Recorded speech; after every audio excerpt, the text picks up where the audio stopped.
What's happening, guys? I am 30 minutes outside central Pattaya at the Thani Traditional Arts and Cultural Entertainment Village. This promises to be a pretty cool day. So I don't know how much this place is, I'll find out in a moment, but they have all different cultural displays on. Let's have a look.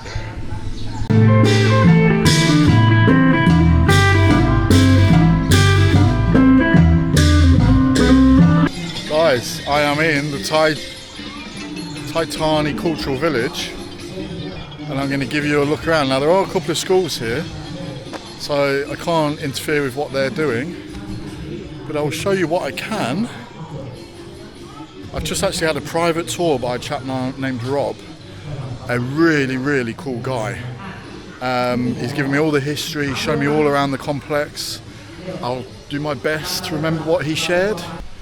So I'll start in this section. This is the pottery section. And they've got pottery from 4 different eras. The Lana era, prehistoric, the Sukhumvit era, and the Ayutthaya and Ratanakosin eras. I will confess, I don't fully understand what a 21st, 20th Buddhist century is, but there is a whole host of history here, especially like this old jewellery.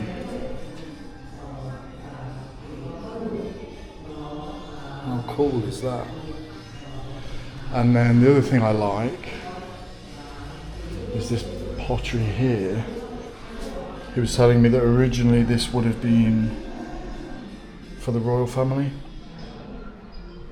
and then over time it became more accessible to the general population. You can probably hear the performers in the background. So we aren't going to disturb those, but we will have a look at the rest of the village. Here's a school now coming past. I will bypass those. So he was telling me that the schools that are here today are some of the brightest children in the whole of Thailand, who come here to learn about the culture and history of Thailand itself.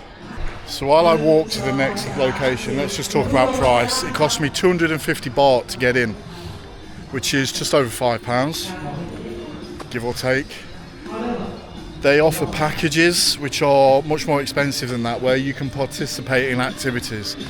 Because I just turned up, none of those are available today because of the schools that are coming in. All of the resource is being invested into the children, which I absolutely love. However, Rob, who greeted me, just decided to take me on a 2-hour tour of the whole place for 250 baht, plus you get a free drink for that. And the drink, if you purchased it, is 90 baht. I'm blown away by this place. So you can see there's 2 original buildings here. We've got this house that's originally from the northeast, and I think that one's from the northwest, Chiang Mai area. Let me take you on a quick look at this one.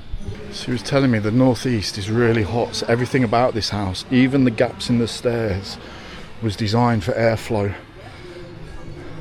And you'll see that as we go in. It's all open plan.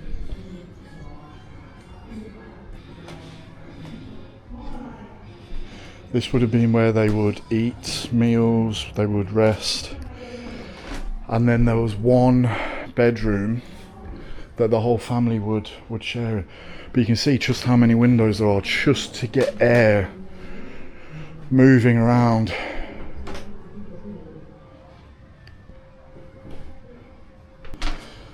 All of the sort of the weaving stations, they would have been used, Rob was telling me, in the winter.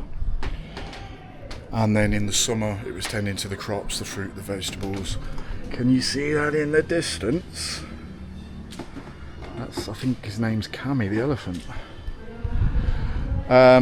These were water vessels in a bit of shade.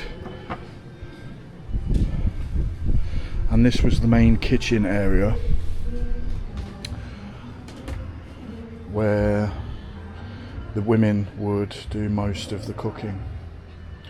This little device here, he was telling me, shaped as a rabbit, and it's actually a coconut scraper, and it was shaped as a rabbit to trick the children into thinking it was a toy and get them helping out with the kitchen work. So there's 2 stairwells up and down, and apparently this stairwell was for ease of access for the females to get to the kitchen and back.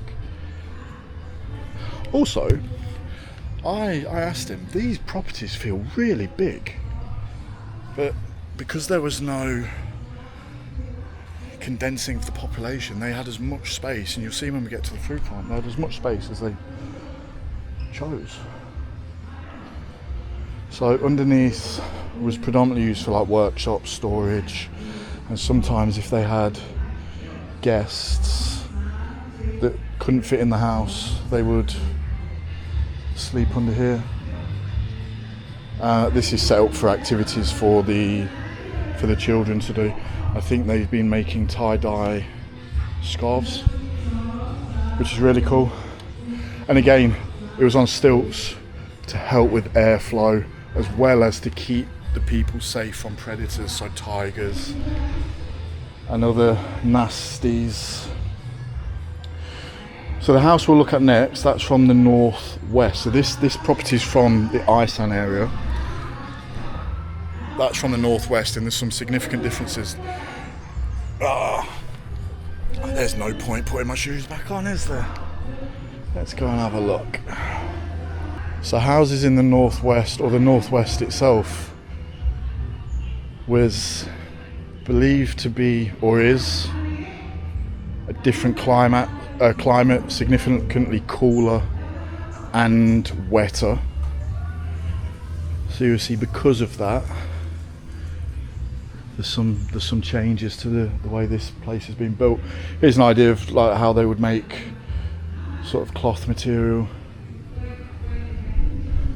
However, let's go up and have a look and see if we can spot the differences. See if I can remember the differences.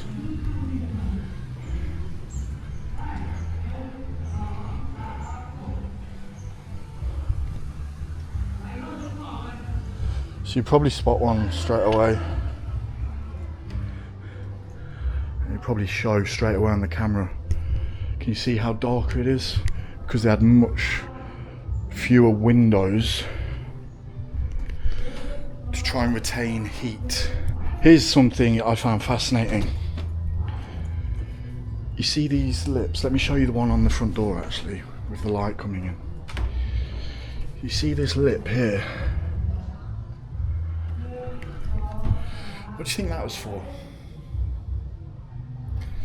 So it's believed that dark entities, spirits, they flowed across the floor, and a lip on the property would prevent that spirit from being able to cross the threshold. However, if you stood on the lip or touched it yourself, you could be possessed by spirits. And here's another significant difference. See how this is broken up into rooms? You've got the lounge area, that bedroom there, and this bedroom here. So the separate bedroom was almost always used to give daughters privacy as they grew and developed. Obviously not soundproof, but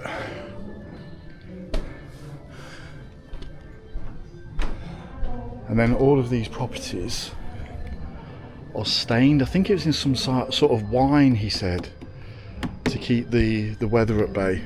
I guess similar to how we would use Ronseal. Similar kitchen area. This one,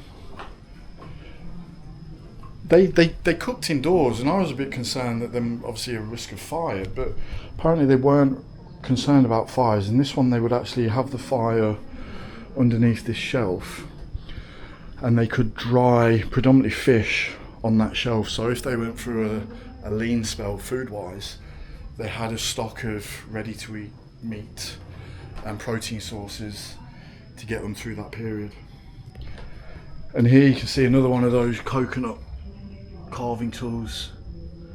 This one's shaped as a tiger, which would have been more encouraging to the boys.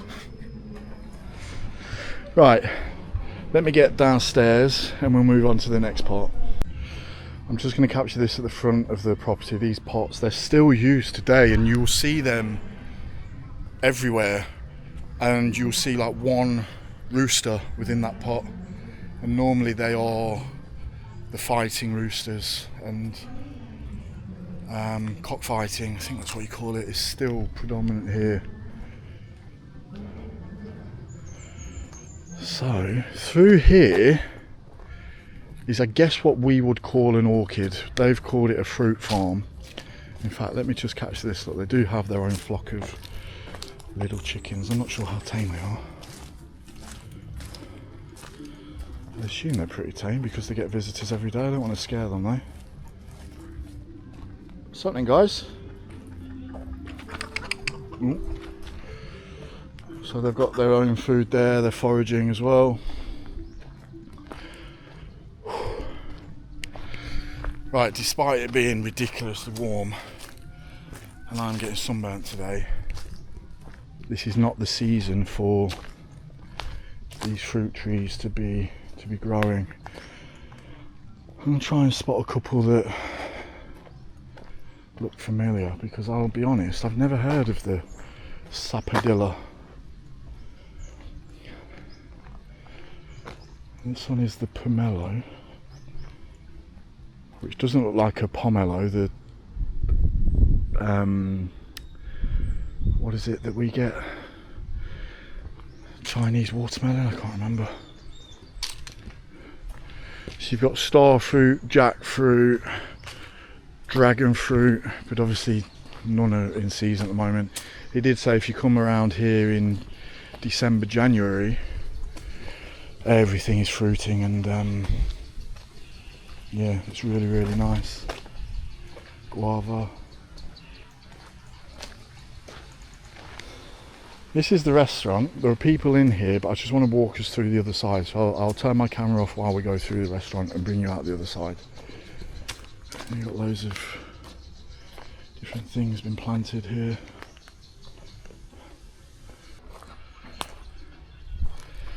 Look at this. Look at this big beetle flying out. Can you see that? This is just incredible. I'm not sure if it's a stream or a river. It does go all the way through. I've been at the other end. You'll see it when we come near the elephant. It seems to flow all the way through. The other side of the water is a different property. You can see they're growing trees of some sort. How idyllic is this? Can you imagine living here? So again, for me, walking around this fruit farm, this orchard, I asked the question, would this have been a community space, or would it have been for individual families? And what Rob told me was space wasn't an issue. They had so much space, each family would have their own fruit farm. And if you went to the market to buy fruit and vegetables, you were categorized as lazy. How things have changed in the Western world. And also, each family would potentially have one of these units here. And these were located next to the farm, because the farm might not have always been right next to the family home. It was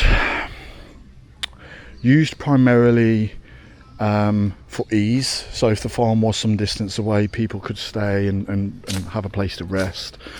But also sometimes sons in the family, when they were sort of outgrowing, teenage years, they would actually use this as their sanctuary while maturing as a young adult. Yeah, while I remember, because I did say those buildings are pretty big. what's the limiting factor on when families are building? And he said, manpower.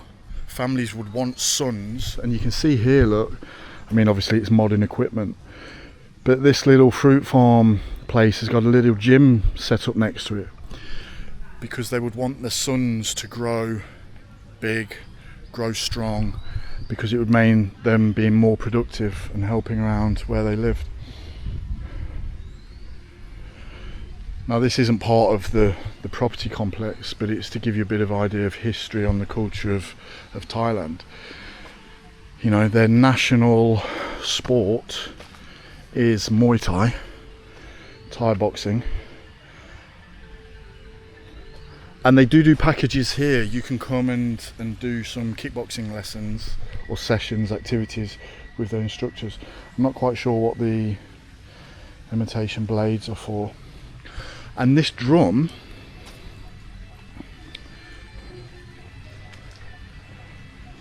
they would beat this at times of war, and it was supposed to almost give some comfort. Not that you can gain much comfort when things happening like that, but right, here's where the water comes around the other side. So you can see it looks like a stream flowing all the way through. Now these machines here, do you know what they're for? I saw this at another museum. So they're obviously powered by, I don't remember, is it the flow of the stream or are they solar powered? I can't quite recall. But the purpose is the wheels going into the water to aerate the water, to get more oxygen in there, so that you'll see these on my video traveling to Pattaya. I passed loads of farmland, and they've got these in the bodies of water, and it's just to make the water better for producing crops and sustaining life. Oh, have I missed the temple? I have. Not the temple, the shrine. I'm not going to walk back, it's some way away. So outside some properties they would have shrines with a big sort of urn of water at the front, and the urn of water was an offering, but it wasn't just an offering to the gods, the deities that they believe in. It was also there to help travellers. So a traveller travelling great distances, especially on foot, could find one of those and yeah, have some sort of respite. Elephants scare the life out of me. But he's having a nice shower. I'm not sure why he's only got one tusk. And he's been ripping up, those are pineapple leaves, he's been ripping those up all morning. He sort of whips himself with them to get rid of the dead leaves, and then eats the heart of them. Whoa, whoa, whoa, whoa, whoa, you stay there. Okay. Honestly, cows scare the life out of me, horses scare the life out of me, elephants, it's a different level. Right, they've got a gift shop here selling different clothes, and there's also a big store selling jewellery and stuff like that. If you just come and you know, if you're fortunate enough to get a tour, I don't normally like tours, normally I just like making my way around on my own, but the depth of knowledge Rob had made it second to none. And this is where you get your free drink from. I had a passion fruit smoothie which came out like absolute ice. So you got the kids sort of looking around the temple, and then you've got these kids over here doing some sort of bamboo stilt walking. It never ceases to remind me how ignorant I am with languages. I was just talking to a couple of those school lads as I walked through. They were saying hello. Their grasp of English is exceptional. Even like understanding humour. just makes me feel so ignorant. I am awful with languages. Here he is, here's Rob. My revenge for all the videos you took. And these, I see these all over the shrines. I saw them a lot in Bangkok. Decoration, it's like a decoration, but these are the offering. And are they flowers? Are they dry? No, not the real one. Ah, okay.